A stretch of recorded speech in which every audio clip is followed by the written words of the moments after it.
Okay, we're rolling. This is going to be a very in-depth episode, I think. Yeah. There's a lot of information to cover. Um, it's kind of taken us a minute to finally do this, probably because of that. A lot going on, and we know it's going to be a lot to cover. Um, And but now even more. yeah. Uh, so basically, I guess we take it back to this is going to be the episode for covering all of the farm updates and improvements that we've had over the last year. I guess probably the safe place to start would be like last season, like how that ended. Last year was kind of like one of the more rough seasons we've had in recent years. We both saw, well, you got a shot at a shooter bug the same day I saw a shooter buck in the morning, and I spooked him. And then you didn't end up recovering that buck that night. I don't know if you want to add anything on I don't that. know. I think that was my mistake, and I'll probably won't do that again. I had a decoy out there, and I don't know. The buck came off the tree line probably was 75 yards away, if not more than that, and was heading in the opposite direction. So I kind of used my mouth and grunted at him to make him turn and look. Well, then he saw the decoy and decided to come in like puppet on a string. I mean, you couldn't ask for better. And got straight out from my window at 35 yards and was still walking. And I decided to grunt at him again to try to get him to stop. And of course, then you're putting him on high alert. And then I take the shot, and I'm almost positive he ducked the string, and that was the end of that. So, Yeah, we tracked him. I think it was like 850, 900 yards I'd calculated. which wasn't the strongest of blood trails either. It was No, really hit and miss hard. there was, yeah, about maybe, I don't know, right at the edge of the woods where we first found the blood. So that probably would have been, at that point, that's probably 100, like 100 yards or so from where you shot him. There was one good spot. And after that, we were pin dropping the Yeah, entire rest of the way. There was nothing. So yeah, it's probably just that high hit. superficial wound. Yeah. And then we never really saw the rest of the season a buck that like had that injury or from that or anything. So I guess Yeah, I yeah. don't know if he just disappeared or what happened. Or if the neighbors got him, who knows? But that was, I think, November 9th, if I remember. But leading up to that, like usually over summer, we have trail cam pictures of at least three or four shooter bucks. Yeah, And we did not have that last year. no. We had a couple like small 8 points and stuff, which we always have a lot of like 2-year-old 8 points. So that was pretty typical, but normally there's at least a few good shooters we have leading up to season, and we didn't have any of that. So it was definitely a slow start. And then, yeah, the only action we really got buck wise was once the rut was there. So then, yeah, we kind of had that day was just not good at all because I spooked a buck and then you had a Yeah. non-recoverable buck.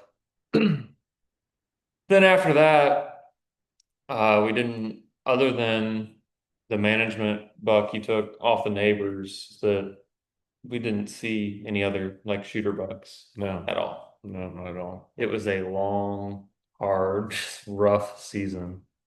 And so moving in, getting out of that into the next season, we wanted to do just as many improvements to the farm as we could to try and get more shooter bucks here.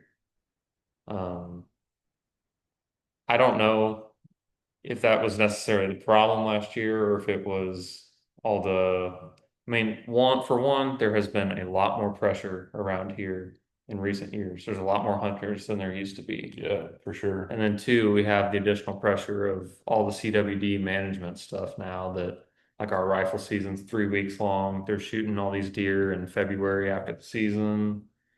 And I'm sure that's wiping out a lot of these past couple of years, like he said, we used to see a lot of really young 8 points. It'd be nothing to see at least 10, Yeah. if not more than that sometimes. And these past couple of years, just not even half that. Yeah. So I'm sure that's really what's There's doing also that. one more house here now, but I mean, as we'll get into, like even this year, it goes to show that they get used to changes like Yeah, that. I absolutely. think it's more the hunting pressure than anything. Is kind of what's going on. Um, so yeah, we wanted to make some improvements rolling into the season. So we got together a couple times and kind of game plan what we wanted to do. And before we had been utilizing like a no-till drill to plant pretty much everything. And we had a lot of good success with that for like your typical food plot stuff, like anything green basically. So like clover and alfalfa, we had sun hemp grow, triticale, what else? Anything else? That's Those were probably the it. big things Yeah. probably. We Um, left more ground untouched than we did planting yeah, anything. those plots were pretty, I mean, they're good size, but we had a lot of open space surrounding them. So since we already had those established, in those prior years also we had tried to plant like Milo and beans. I think those were the two main things. I don't think we tried corn No. with the no-till drill. And we could not get it to take off at all. And we were also using Roundup Ready beans that, Yeah, just the same beans that anyone would use that was spraying a field. yeah, Yeah, we were no-tilling them and then no spray. yeah. So I don't know what you want to attribute that unsuccessfulness to, but Well, we have our own theory on that, but yeah. But that did not work at all. The theory of the Roundup Ready, yeah, that if you don't spray it, it's not going to grow. yeah, I kind of came up with this theory that like those types of seeds are looking for that spray, which I'm not a plant scientist. I don't know if there's any truth in that, but I have not seen it grow without doing that. And we've tried it. Yeah. And not just one species. We did, like you said, beans, we did Milo, and And several different probably brands, and yeah, yeah, did not grow. it did not work that way. Um, I even like several years before that, I did some corn that was Roundup Ready corn, and it wouldn't even produce ears, yeah, just stalks. yeah, yeah. It grew to like pretty much full height, right? Just Yeah, no just ears. no ears at all. Yeah. Now, whether that was because of So that, I don't know. But that stuff you tilled but didn't spray. Is right. that okay? So that was the number one thing I think we started with was looking for a variety of corn, a non-GMO that would be good for just wildlife. And at that time, we were going to try no tilling and no spraying it. But after I did more research, started looking into like a lot of the people that grow field corn like organically to sell as organic corn. And pretty much all of them still use like the older practice of row cultivating. So like once you get the plant established, going in between the rows and continuing to work the ground. And we got to talking, we're like, well, what's the lesser of two evils? Keep working the dirt a little bit more or spraying it with Monsanto poison. So we kind of just made the decision to go ahead and try that versus the whole no till and no spray. Because I don't know, the weeds are the biggest thing. Once, like it's one thing to get established, but if you don't keep the weeds out of it, it's Yeah, going to you be really hard to get it to mature gotta keep them properly. at bay somehow. So then the next thing after we found the variety of corn, it was from Hybrid 85, right? Isn't that their company? There's hybrids, something I think maybe. it's Hybrid 85 is their company. And that's all they do is corn seed. So we found that, and then we found a very old. Well, also on that corn, it didn't break the bank like some of these other corn No, it was varieties. super, yeah, for what it was super affordable. And they were super easy to deal with. Like I was able to text them and then tell them like what I'm doing. And they like recommended a certain variety because they obviously have several different varieties for what you wanted to do. But yeah, at that time I told them no till and no spray, and they recommended this stuff. Well, we ended up working up a little bit of dirt. But anyways, so then we got that stuff and we found a very ancient Noble is the brand, right? Yeah, A Noble Interrow field cultivator. I think it's from like the 60s or something. it's old. It's it's really old. And it was like an 8 row, right? Yeah, And we cut it down to a 3 row, which is kind of a goofy number, but yeah. But for what we're planting, that we didn't need anything that big. yeah. Well, yeah, it would have been a lot, especially what we found out, having to modify it and get it set up for how we needed it, would have been even harder if it were bigger. Well, and then even getting the tractor set up to be able to know that you're running straight down your rows and not gonna start Yeah. chewing up your rows of whatever you have planted. So that was we got and then we bought a what's it called? A 494A? Yeah, John Deere planter, Yeah, a 4 row John Deere 494A. which had been modified from a pull type to a 3 point, which I really liked because you cut down the length behind you, so in tighter areas you just lift up and turn. It was a lot easier to maneuver. Yeah. And plus, with having to use the row cultivator, you've got to keep your rows to where you can run that row cultivator through and not get into another row going another direction or something like that. So it made it a lot easier just to be able to plant, to be able to use that. So I would say the and then so backtracking a little bit too, we also decided we'd had really good luck before planting Milo as well. Just for like we'd brush hog a little bit of it down and the deer would go crazy over it. And then for whatever reason, when you brush hog Milo, it starts coming back Yeah. up green again. Regrows, And yeah. then they're eating that too. So we decided we wanted to get some of that again. Um, I think those, other than sunflowers, I guess, which they're not the biggest thing for like the deer. I know they eat the heads off of them, but Yeah. that's not as crazy as the other stuff, I think. So yeah, it was basically the three things were corn, Milo, and sunflowers that we were doing all of this new way. So you disked it initially, right? Yeah. A couple times, I think. Actually, well, if we go way back, most of it I had to go through and burn off the old grass Yeah. because it would all grew up in weeds because we just left it alone. So we, burn most of that grass off. So you're not trying to disc that in because that just doesn't work. Yeah.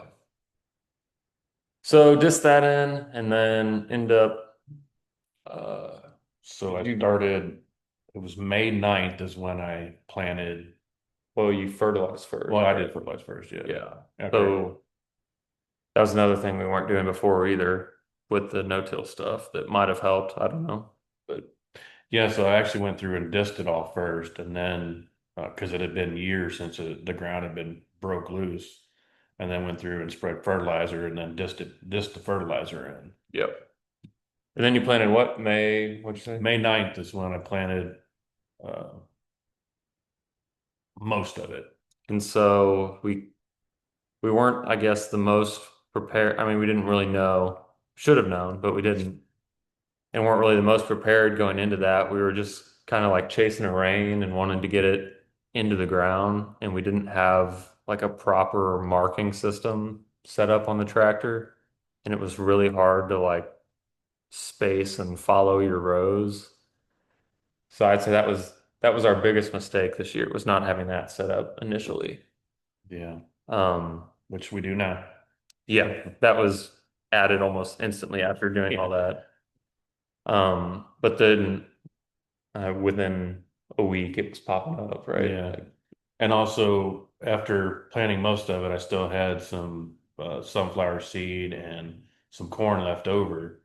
And I was like, instead of trying to hold on to this or throw it out or it's not going to keep till next year, I did have some other areas over closer to our house that I just went ahead and worked it up to and used up, all that seed just to put it in use. yep. So pretty much I mean, there wasn't any of it that struggled. It all took off. No. It was awesome. And we had a bunch of rain. Yeah, early season rain. Yeah, a lot of rain. Yeah. So it was perfect growing season conditions. Yeah, it really helped it grow, but it also helped them weeds grow too. Yeah. And so then that was the next thing. Since our rows weren't the straightest or spaced properly, it was kind of challenging to get the weeds out of them with the inner row cultivator. Yeah, Um, we'd have to miss wherever the planter would go next over that first row, we would he, have to skip it yeah. because it wasn't equally spaced. Yeah. So every pass you'd skip a row, which still ended up being okay. The only other challenging thing that would have been a little better too was like because of the space between the front and the very back of the front of the tractor and the very back of the cultivator. If the row was like curved any, it was hard to run it straight. You'd start getting this was with like the guards down. Yeah. Uh, we pretty much found you could only run it with the guards up because if you went around any curve, the distance like you're not running over plants with the front of the tire, but then that throws your back spacing off for staying over top the plant. Yeah. So we couldn't run any of the protectors. We just had to run the tines down, uh, which ended up having to make us wait until the plant got a little more mature Yeah. so that we weren't Throwing covering it. dirt. Yeah. Yeah. Um, but I mean that still ended up working just fine. Um, and yeah, it rained pretty much all year. So everything took off good. I will say about the spot that he just tilled up by the house with all the extra seed, that did not get fertilized, and you could tell a major difference. Yeah. Yeah. The sunflowers were shorter, the corn didn't reach the full height that all the No. other stuff did. And then the other thing we noticed too, I think it's because I don't know why, but like up here on the edges, I don't know if it's because there's more weeds and stuff, but like the plants get taller as you go towards the middle of the field. Yeah. So I don't know if they suppress the weeds more in the middle or Or, that was the or the weeds are taking more moisture away from the plant. the only downfall, I would say. Yeah, is just if we would have got our spacing a little bit better, then we could have been a little more effective on the weed control. But from a like wildlife Yeah. perspective, They're not going to care. yeah, We're being more critical about it than they are. yeah, They don't no, care. That's food, and they don't care we what it tastes got like. plenty of food out there. And let's see, I think the corn seed was like 200 bucks It was like bag. 80 something a bag, and whatever the shipping was. Yeah, so maybe it was like 180 or 160. I don't know. Yeah. And then the Milo seed was cheap. I don't know, like Yeah. 60 bucks or something, And 50 bucks. it's a wildlife Milo. It's not your typical Yeah, so sorghum you see in the farmer's field. yeah, the stuff we'd planted before was like typical farm Milo, Yeah. and it grew like the head grew at a higher point than this stuff. The head was kind of low on this stuff, which actually worked really good because it's like right in the deer's Yeah. eating zone. So they could reach it really well. We planted, I guess I'll pull up the map now. We can kind of explain this. Um, we planted two different sections of Milo, one like out in the middle of where we hunt. And then I gotta figure out how to work this again because I've not done this in forever. And then the other one by the pond. There we go. Oops. I can't tell which one's what. Small. Yeah, they are small. Let's try this one first. I think it is in some, yeah. Guess you got to import all of them when you do that. But yeah, anyways, here's our breakdown of where we have everything planted. So all the blue areas are corn, red is sunflowers, this like lime, yellow, green, whatever color this is the Milo. And then purple is clover and alfalfa from the years past. And then the starred areas are like where we see the most deer activity. Mhm. So the big thing we wanted to do with the corn was yes, it's food, but it's also a good barrier and cover. So like the houses, that's kind of like the whole point of the corn is to like block it off. So like you're Anytime you're outside doing anything, Because actually, when was it? Maybe a month ago? Maybe not even that long. Me and your mom were standing outside on the front porch doing something, and here the Stubbs comes running up our path right towards the house. Yeah.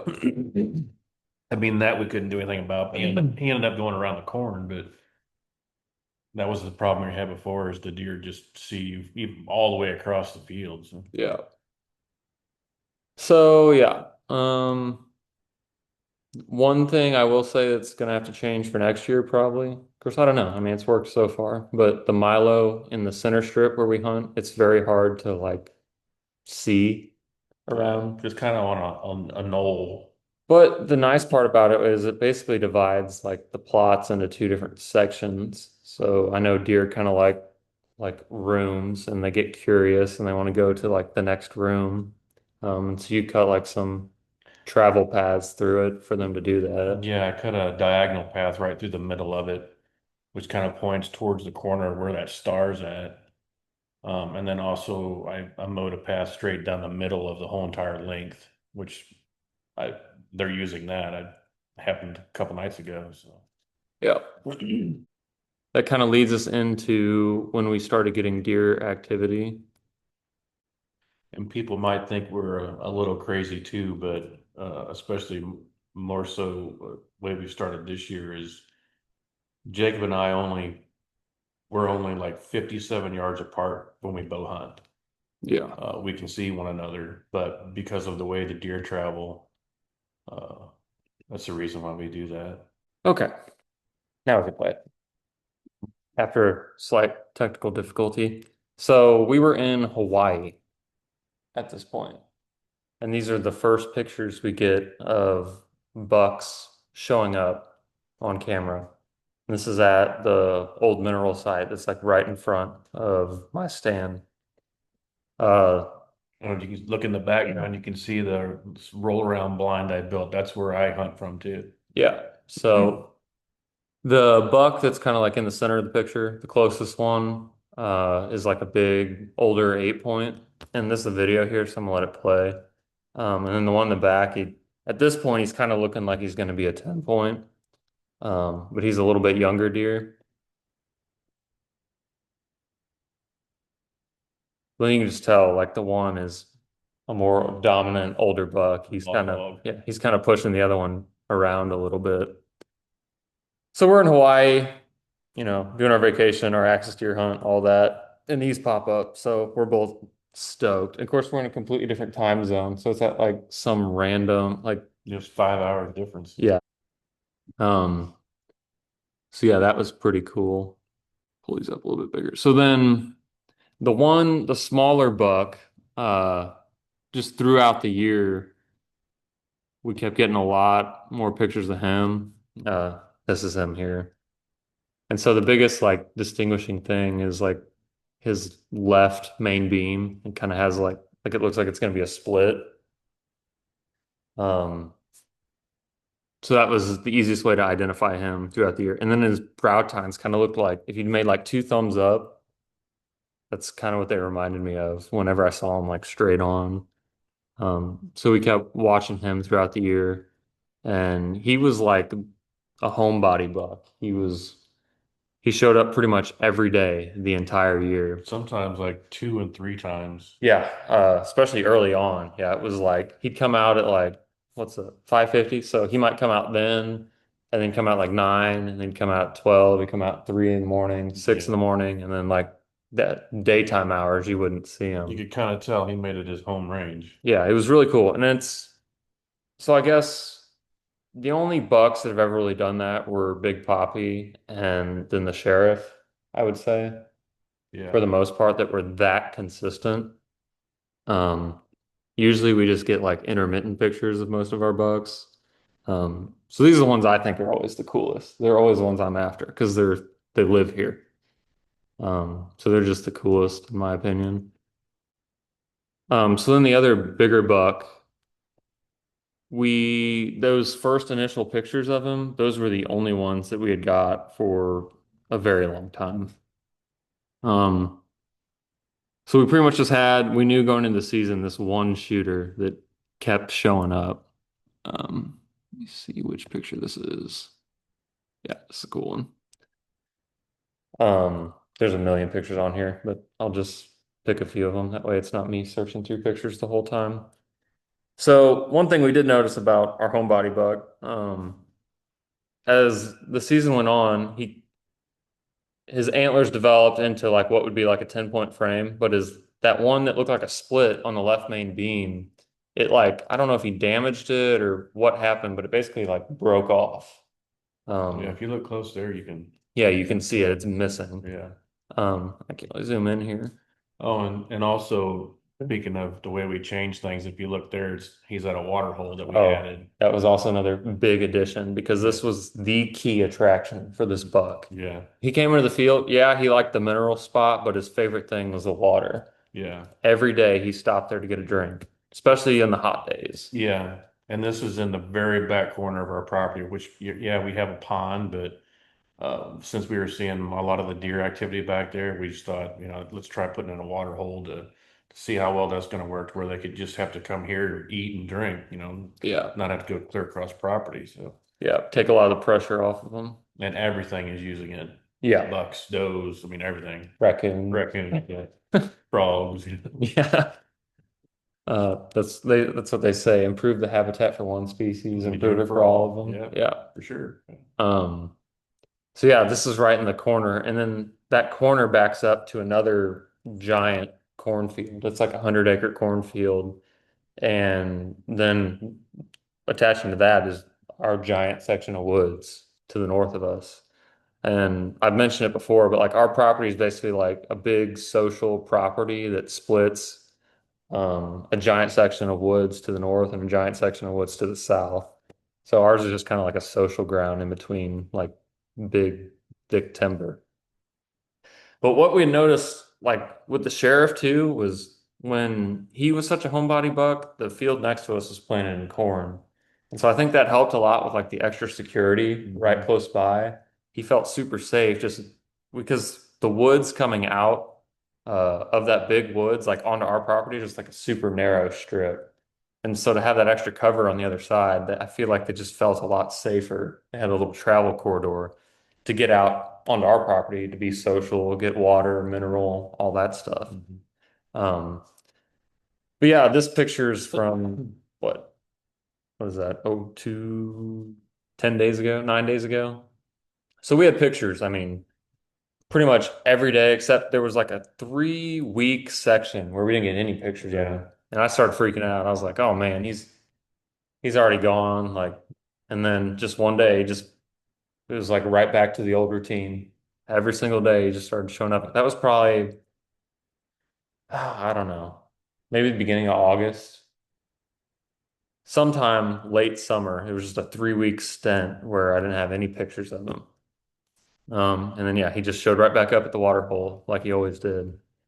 And we noticed this year, this is the longest that these bucks have ever held their velvet Yeah, too. that's why I was trying to pick this picture because this is September 15th, so that's opening day of season. Yeah, so we were And getting he's so excited, like, oh man, might be able to get a velvet yeah. buck, but then man, he lost it so fast. Yeah. Well, literally opening day, you can see that's when he's losing it. Yeah. That still would have been cool to get him with all that stuff on. Yeah, But yeah, that's historically here, that is the longest it that is. and it might have just been him, something with him. I don't I don't know. know. The other young ones were still holding on too. Yeah. So maybe. I don't know. But yeah, he held it a super long time. So it's like the one time we thought we might get a chance at one in velvet. But of course he ended up stripping it off.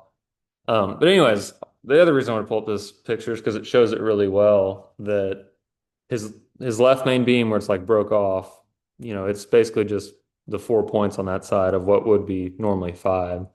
And so I'm trying to like think of a name for this deer. And he's got the small little point on his right side. And I'm like, why don't we just call him Stubbs? Because he's he's missing part of his main beam. It's like he's got like a peg leg on the one side, and then the small little point on the other side. And I'm the other like, stub on the other side. every time I thought of him, I was just like, that's what I think of is his stubbed antler. So yeah, we started calling him Stubbs. Um, and so He'd been super consistent leading up to season, and then right at the start of season, we ended up getting another picture of the bigger buck from the beginning of the year. Um, and I just decided to call him Hoss since he was like the mature, dominant one. Um, and I sent a picture of him to a buddy, and he was like, "Man, that buck is like built like a bull." And that's the biggest thing about him is like his rack's not that big, but his body is just absolutely enormous. Yeah, you can tell he's a mature Yeah. deer. He's probably like a 140s buck. I know it's hard to tell from that picture, but I mean, if you even look at his neck size there, his neck's huge. Yeah. So come rut, I mean, He's going to be a if monster. he lasts that long, Yeah. Hopefully someone gets that's on him before. yeah, that's Tony's target buck right there. Yeah. But yeah, so for me, just because Stubbs was there so much and the homebody buck, that's the one I was really after. And I think we're at the point where we can say last Yeah. night, Hmm. yeah, a week and a day into the season, I got to shoot him. Um, do you want to start? Stubbs, that is. Yeah, Stubbs. Do you want to start the story on that? Because I saw most of it. Yeah. Yeah. I was very secluded in my little hidey hole Yeah. And stealth that I was spot. going to say that earlier, and I'll say now. That's kind of like the way we hunting so close together. Like I can see parts that he can't, and he can see stuff that I can't. Um, so like he told me, he goes, "Hey, there's some deer behind you in the walking up the path of the Milo or something." And I turned around in the blind, and sure enough, a couple young does pop out, and uh, they started out feeding in the clover.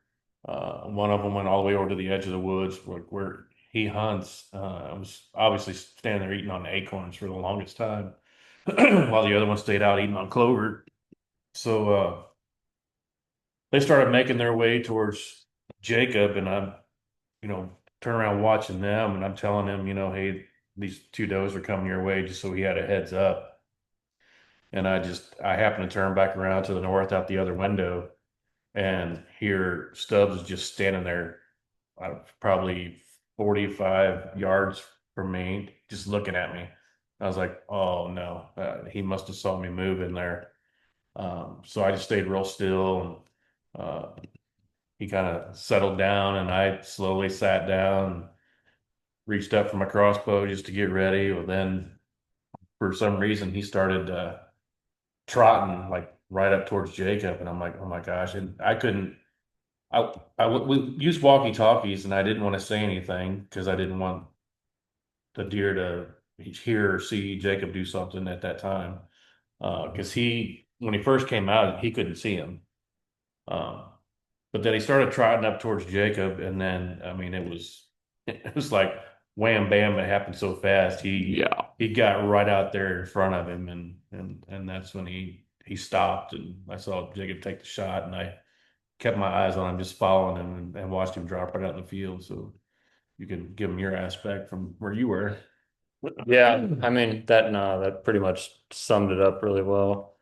You can see right here, there he's standing right there, and there's one of the young does So it leading was, down there. yeah, right at last light, we had 12 minutes of legal shooting light left. And when he came out, I couldn't really tell. So I couldn't see, like he said, where he came out of. And so I get a Tacticam notification on my phone of a picture, like a photo pop up. I was like, oh, we have this camera that's kind of like off down in the woods away from this place. Uh, this is like our northeast spot we normally hunt. And I was like, oh, it's probably just down in the woods. So I'm like trying to get it to load. And like as soon as it loads, I see it's at the water hole is where the picture location is. And I'm like, what? And then no sooner, because it took a while to load, that gave him the time to like walk down a little bit. I look up and he's just out there. And I'm like, oh man. But it was the light was so low, I could tell it was a buck. And I could tell he was probably a shooter, but I couldn't tell exactly it was him. And so I'm like trying to get my binoculars up, and the two does are below me. And I'm like, what? I'm just gonna have to grab the bow. And then once he walked up behind the scrape tree towards you, I saw he stuck his head up. I could see the big rack, and I'm like, that sure looks like Stubbs. Like I just instantly in my heart, I felt it. I'm like, that's got to be him. But so then, yeah, he walks out to here, and I don't know for certain that it's him, but I'm just like, it's a good enough buck. I knew it was one of the two. It had to have been Yeah. him. So I'm like, It all happened so fast. I mean, it's a good enough buck. I'm gonna shoot at him. And so yeah, he's like still he kind of does that trot for whatever reason. And I'm like, I'm just gonna have to be ready. And so well, pretty much he's on the back side of this tree. I don't even have my bow in hand yet because I'm trying not to scare the doe. The does were right under me. right. Yeah. So when I carefully grab my bow and he's still walking, I just draw and I'm just holding on him and I'm following him the whole time because he's still walking. I really didn't want to stop him since he was already kind of on high alert. So then he's just walking and I got lucky that he stopped and he's looking the complete opposite direction and I just let it fly and I saw it impact him. I knew I didn't get a pass through. So instantly I kind of panicked a little bit. But then yeah, you got on the radio instantly and told me he's down. Yeah. Like you use the Luminox too. So Yeah, I saw the hit and it was a good hit. And then he ran a little bit and the arrow popped out. And then I just pretty much followed him and just, I don't know, he probably went 50 yards maybe maybe. 50, 60 yards and just dropped. Yeah. It was a perfect shot.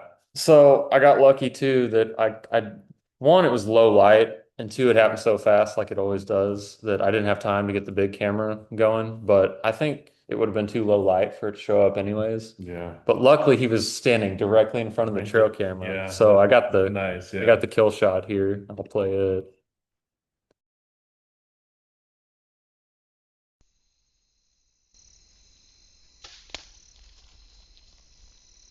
Wow.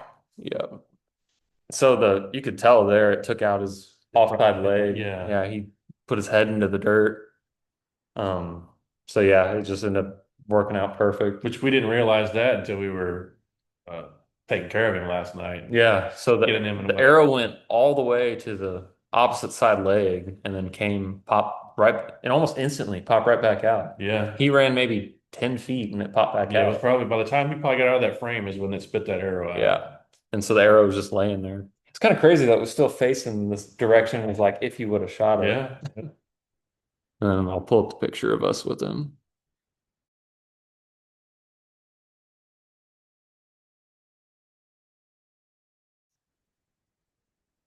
So yeah, he was just a gorgeous buck. That was the first thing. Yeah.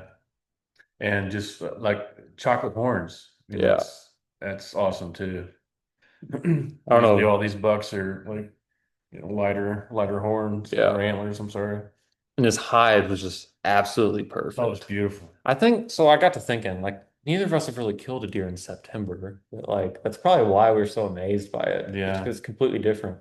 Because usually when you kill a buck during the rut, he's been fighting, he's been rubbing, like, Yeah. he's just kind of had like the harsh of the year on his Adrenaline hide. junkie. Yeah. So we're not used to seeing like that clean of like a Yeah. hide. Yeah. Well, like yours had a big old gash on the back of Yeah, his back of his neck. neck. Like Yeah. just crazy stuff like that. But yeah, so then we were up really late last night Yeah. taking care of him. We were gonna leave him till the morning. It was probably cool enough, but I didn't want to take any chances, so we just got him broke down and skinned out and everything last night. And so I got to bed at 11 and then I couldn't fall asleep. Yeah, I was up there 11 too. Yeah, I was up thinking till like 12:30, just reliving all of it. I've literally thought about this deer every single day from the first picture in Hawaii till I'm still thinking about him every single day. And I'm gonna go way back and say when we started getting pictures of him, I said I wanted him to kill it. Yeah. I wanted him to take that buck, and Yeah. it worked out perfect. Well, you said you didn't even open the window in my direction, right? No, Yeah, because I wasn't gonna shoot yeah, it. you weren't going to shoot that way. No, I had the north window was the only one window in that thing that I had open, which was the direction where he came out from. So that would have been the only shot I'd have been able to take, and I was not gonna even try to open that window and spook him out anyway. Yeah. So, Nor was I gonna grunt at him to stop him either. So yeah. And so like talking about thinking of him like every single day, I would drive to work and like as soon as I'd get to work, I'd start getting pictures of him. So then 5:30 in the morning, I'm thinking about him. You almost hit him a couple times across the road here. Twice on my way to work. It what time do I leave? Or 4:30, I yeah, think. Yeah. I leave for work at 4:30 in the morning and he's just down the road in the bean field, coming out of there trying to cross the road in front of my truck. The one time I almost got him with my right fender, and then the second time it wasn't as close, but I knew instantly it was him. I could see his stubby side. I was like, man, what is he doing? then 45 minutes to an hour later, he shows up. Yeah, no, exactly. Cameras. So I almost hit him on the way to work, and then as soon as I am at my desk at work, I get pictures of him at the water hole. Yeah. It's crazy. But yeah, he was just the coolest buck. I couldn't be happier with how that turned out. And then it just goes to show that like all of our hard work, planning and strategizing and everything, we put a lot of time in. And actually, once we got closer to him, we realized he was a little older than what we originally Yeah, thought. so originally I thought he was just like a stud 2-year-old. But then yeah, being up close to him, you could kind of see that his nose was a little shorter, his face was a little gray, that he was at least a 3-year-old. I don't really think he was a 4-year-old, but there was a chance I guess he could have been. But that was the biggest thing too when I first got pictures of him was he just seemed younger, that I was like, I don't know if that's really the one to take. But then I mean, he's got a good rack and I think he was that's my first archery bow whitetail. So Yeah. It's a yeah, dandy to get. yeah. So it was perfect for me. I couldn't be happier. Yeah. So I'm dropping him off at my buddy Austin's CMB taxidermy. I'm taking him there Monday. Gonna get a shoulder mount on him. Um, yeah, I'm done for a while. Yeah. My I'll be season. back at it again tonight. Yep. Got Hoss we're still after. Hopefully. Yeah. He's just been not as consistent as that buck. No, but I mean the bigger ones, that's usually. That's how they get to be that big. Yep. But like last night, it only takes one night for him to mess up. Yeah.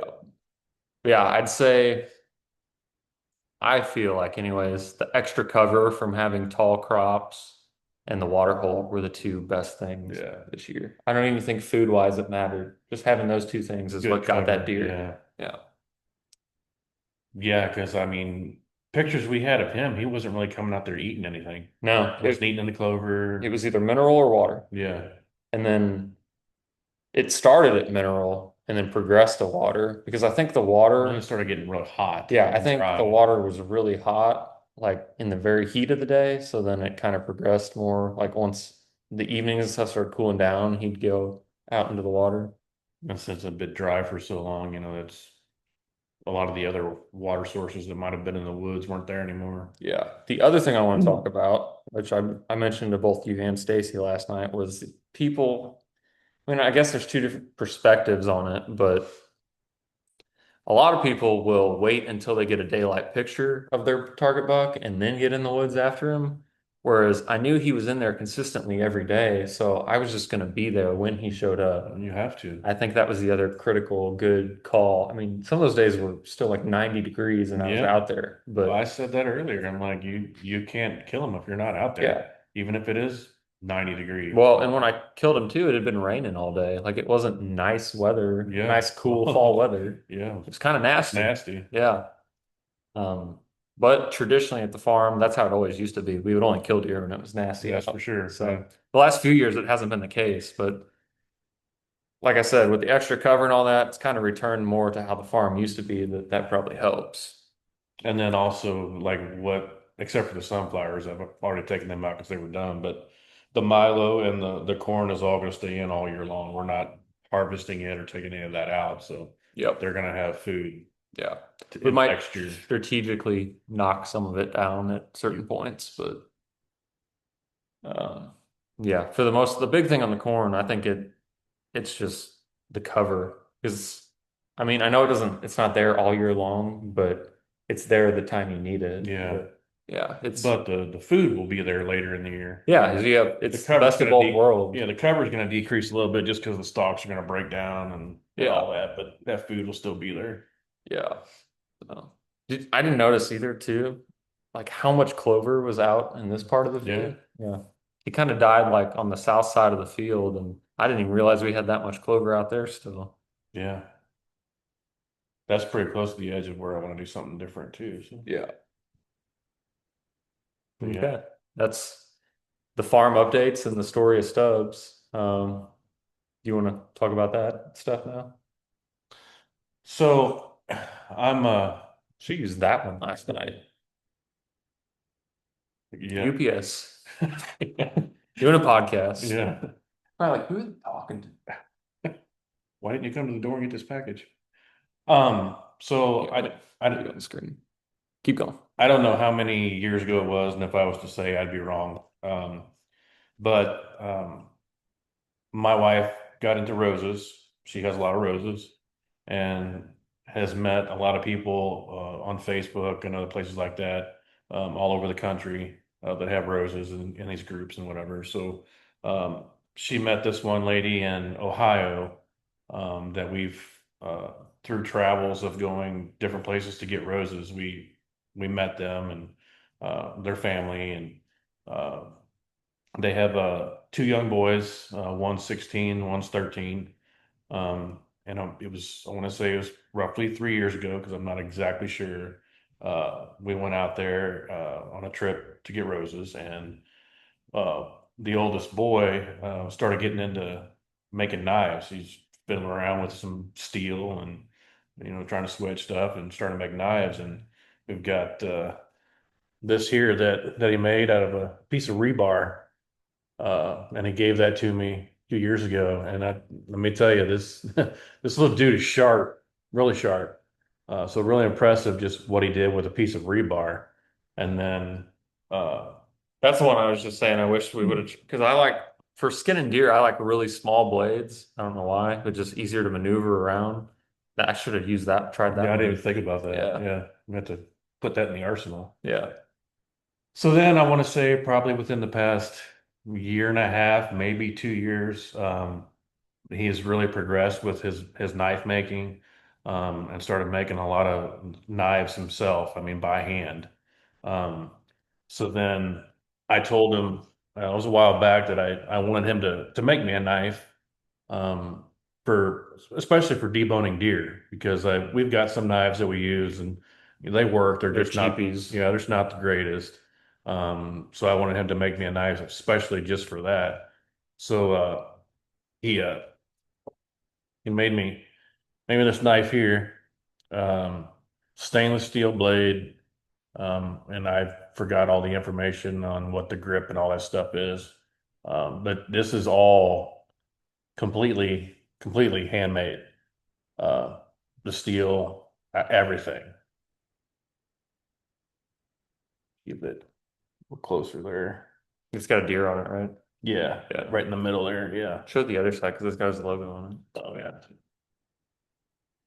Yeah. So the company's Keanen Knives is what he does it under.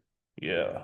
It's just excellent craftsmanship. And then I wanted a pretty rigid blade too, because it's going to be, deep in some meat stuff. I didn't want a big flexible knife like you'd use for fish or something like that. So he was able to give me a pretty good rigid blade on that also. So, I mean, really impressive work. And to me, I mean, the craftsmanship in this is better than stuff you're going to see in the store. And the prices of, what he's charging for this is, I mean, nothing. Um, I mean, it's really impressive. And his brother, the younger one, got into making sheaths for knives. So I wanted him to make me a sheath too. So I kind of helped out both the boys by giving them a job to do and helping me too because this thing is really impressive. It's Let me amazing. show you this when you put this knife in here, you might be able to hear it. It kind of pops into place. So this thing is not falling out no matter Show what. how thin it is too. Oh yeah, yeah, It's like paper thin. it's like the blade of the knife is really thin. Yeah. It's got a clip back here. You clip it on your belt or whatever you want to clip it on to. Really, I mean, it's like a knife and it's really durable. You can't hardly bend that. It's really strong and just beautiful, beautiful craftsmanship there too. So I just want to put that out there. Like Jacob said, it's Keanen Knives. He's in Ohio.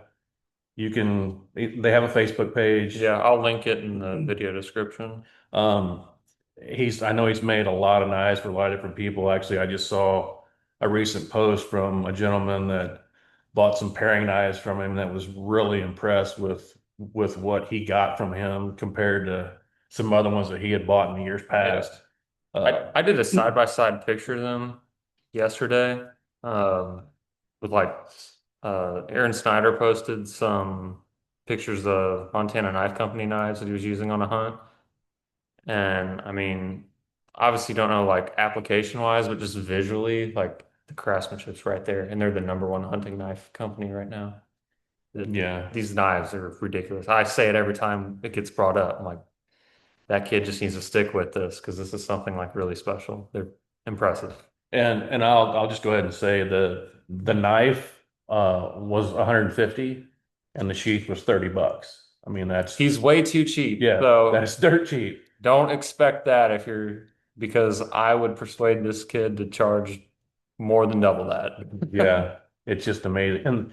And they asked me, what I wanted steel wise, what I wanted handle wise, sent me all the options of what I wanted to pick, what I wanted my knife to look like. And then the other thing too, I mean, this thing just, I mean, fits your hand perfect, with the length and I think it's the way it nitrile is. handle, isn't it? So it's like a rubber kind of like not, it's like not going to slip as bad if it gets wet. Yeah, I forgot to, they sent me the card to tell me what everything was, and I forgot to bring it for that.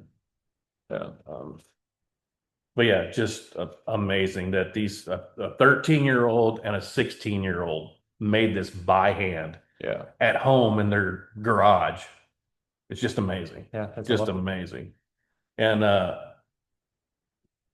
last night I went and got it for Jacob to try using on the deer. But like you said, he likes using smaller knives. But I tell you, this Oh, it was sharp it was because I cut a piece of hide with it and I cut all the way through the meat. It was very sharp. yeah, it's very sharp. Yeah.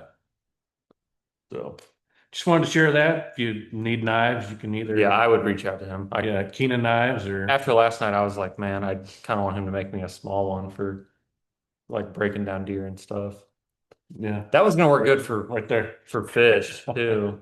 Yeah, yeah. Yeah, I can't wait to try it on that. So now that we have a deer in the freezer, we'll be able to use this to debone it. So can't Yep. wait to do that. Yeah, I know it's gonna work perfect for that. Yeah. So Okay. Um, I don't know of anything else. I don't either right now. Okay. Well, Hopefully, Paul shows up tonight and we'll have another one. get Haas. Yep. So yeah, that's our farm update, the story of Stubbs and Keenan Knives. So thank you all for watching.